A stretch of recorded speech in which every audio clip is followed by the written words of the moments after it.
I find there are 6 common mistakes people make when they're performing the plank. And what we're going to do in this tutorial is look at what those 6 common mistakes are, and then we're going to go about putting some sort of skills or adaptations in place where we can start performing the plank that little bit more correctly, so we can get much more from it and build our core strength much more effectively. Before we get into that, I just quickly want to talk about the plank itself. There's a good chance you know what the plank is. It's an exercise which is a static exercise or an isometric exercise where we just hold a posture for a period of time. We hold it down on our elbows and our forearms, keeping a nice straight line from the ear through the shoulder, through the hip, and depending on if we're doing a easier version, it will be down to the knee. If we're doing a harder version, it will be up on the toes.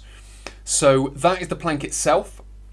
This information comes from my Build Your Core workshop series. So if you go down into the description below, you'll see the link through to the membership, and all the workshops are on there. And what we basically do certainly the plank workshop is we look at the plank in a little bit more detail. So we go through in a workshop setting, so it's a practical workshop. We go through the teaching points of the plank. We go through these common mistakes. We go through how to make it harder, so how do we progress the plank, and also how do we regress the plank and make it easier. Common mistake number 1 is they stop breathing. Because of the very nature of the exercise, it's a static exercise, people will tend to hold their breath. What they will be trying to do is, in some respects, create some more tension. But that can be working against them, because what we need to be able to do is build the endurance and the duration in which we can hold the plank, but we need to be able to breathe within it. If we were doing like a heavy exercise, like a deadlift or a heavy lifting exercise, whatever that might be, holding your breath has an advantage because it can create more tension through the torso, so you're able to then lift and then you can expel the air at the end of the movement. So what you're doing is you're using breathing to create that tension, but what you then do at the end of the movement is obviously you breathe out, because you need to do that eventually. But with the plank, because we want to be building the endurance, and because there are no reps, there is no obvious time to stop or to start breathing. So what we need to be able to do is throughout the plank is to be able to breathe. Now there are a few challenges that that people come up against with that. One, it's a static exercise, and the fact that there is no obvious sort of breathe in or hold your breath as you exert, and then breathe out as you then relax the movement. So there's no repetition to it, it's just a static hold. And also is the fact that they are creating tension. People find it very hard to breathe, or very unnatural to breathe, you could say, when they are holding a static exercise. But what we need to be able to do is learn how to breathe within that tension. And the most effective way of doing that is breathing from the abdomen. But again, obviously, the abdomen is trying to be tense and tight. So we need to learn to breathe from the diaphragm whilst we are holding tension in the abdominals. Now, that comes through learning to breathe just in a general sense, and learning to breathe from the abdominals in a general sense, and then building into the plank. Now that's a skill, the breathing technique that I use, you can learn in the Core Skills workshop, which again is in the membership area, which if you click down below, you can go through and you can watch. And that's obviously, that has more skills within it that are applied to all exercise. But essentially what we need to be able to do is we need to overcome that by learning to breathe with tension. So a part of that is learning to breathe in a general sense, as I've mentioned, but then we need to move that and progress that into holding the plank and breathing. So a way we could do that is by starting on the knees in a slightly easier plank, learning to breathe, and then moving up onto the full plank, again maintaining the breathing. It might mean that we need to reduce the duration in which we do it, because we're going to be thinking about more things, but essentially we need to breathe within the tension of holding the plank. Common mistake number 2 is the rounding of the lumbar spine. So they'll go in and they'll sort of tilt their pelvis and tighten their abdominals, and that in some respects will curl and round their spine. This is something that we need to avoid. because when we, or a part of the purpose of the plank is to prepare us for improved movement. And when we have improved movement, we need to use that neutral inward curve of the spine to be able to do it. And the plank is a nice, easy way for us to be able to do that. So one of the things we need to be able to learn to do is when we're in that plank position, and when we're in that position where we are essentially parallel to the floor, when we brace the abdominals, we need to keep the spine in that neutral posture. And that is a part of the skill that we need to learn from the plank. So the plank, as I mentioned in the Build Your Core workshop and the Core Skills workshop and the Fundamental Movements workshop,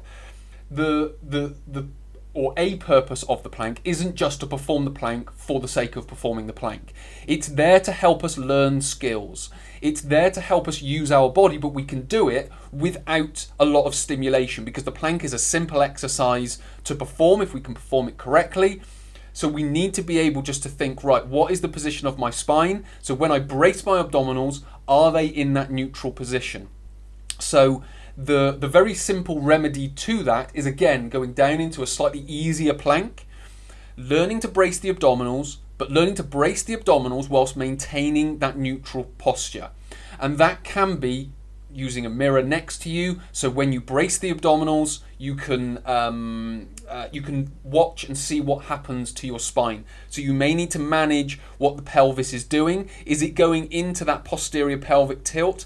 Can you keep it in that neutral posture when you brace your abdominals? Common mistake number 3 is either the hips are too high or they're too low. What we want is that straight line from head, shoulders, hips, knees, and ankles. Now, if we go back to mistake number 3, they could be maintaining that neutral posture. So they're not rounding the spine and it's high, but the spine's in a good position. It's just they're up at the hips. So what we want to essentially do is we want to bring it down into that position. Now, if you're arching and you're low, again, you want to bring it up into that position. Now, the main reasons we go out of the straight line neutral position is due to fatigue. So a nice easy way to remedy that is reduce the duration of the plank. So that's one. The other one is just to go down onto your knees and make it a little bit easier for yourself. In that position, you're going to find it much easier to hold the right position. Then all you need is some sort of mirror or camera that you can either video yourself or watch yourself doing it, and then as the duration goes on, maintaining that position. For the very simple reason that is the way that your muscles are going to work most effectively throughout your core, and also because of the hold, it's going to be much more effective on the shoulders as well. Common mistake number 4 is bringing their hands together. So they'll do the plank in this sort of position. Now, this is just affecting the shoulders, which in some respects is affecting how the lats and the traps and the rhomboids want to function. So one of the things I talk about in the workshop is, again, one of the teaching points that doesn't always get talked about. And that's bringing the shoulders down into the rib cage and then slightly back, engaging the rhomboids, lats, and the traps.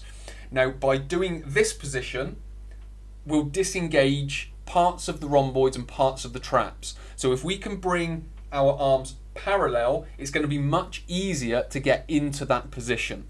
So the remedy to that is, again, possibly making it a little bit easier and just getting into that position. Now, you may find that you have some restrictions through the shoulder.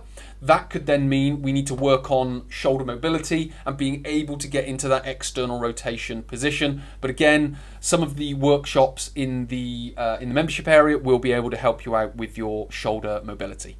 Common mistake number 5 is they feel it, or you feel it, in your lower back. Now, if we're in pain, we want to be not doing that. We want to be pain-free as we do the plank. So, for example, if you get pain after 30 seconds of it, then we want to stop before the pain comes on, because again, we want to be pain-free all the way through. Another one could be the posture. So your hips could be too low or too high, and so you're, in some respects, compensating. So what we want to try and do is, again, bring us back into the neutral posture. And the third thing is the muscle tension of the abdominals. What some people do when they go into the plank is they don't get full muscle tension from the plank, or whilst they're doing the plank. And then what has to happen is the lower back has to then start engaging its muscles to be able to hold the position that you want to hold. So one easy remedy is to pre-brace the abdominals and then come up into position. That should then take the pressure away from the lower back. And then common mistake number 6 is the fatiguing of the shoulders or the upper body. Now, this again can be remedied in a number of ways. Obviously, one of the ways is to build strength in that area. So that might be then a separate part of the program, is to build strength in that area. Another one could be, if you are performing the plank at the end of a workout, your shoulders could already be pre-fatigued. So it might be worth bringing it earlier in the workout so your upper body or shoulders aren't fatigued. So that could just be a programming or logistical remedy to it.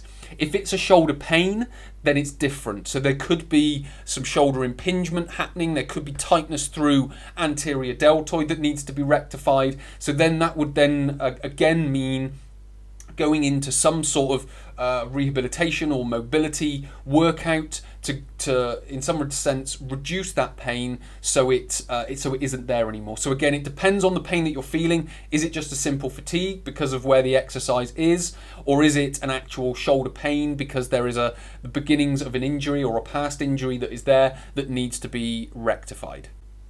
So those are my 6 common mistakes that I find people doing whilst they perform the plank. And it's stop breathing, or number 1 is stop breathing. Number 2 is they round their spine. Number 3 is they bring their hips too high or too low. Number 4 is they bring their hands together. Number 5 is they feel it in their lower back. And number 6 is their shoulders are fatiguing or they're becoming painful.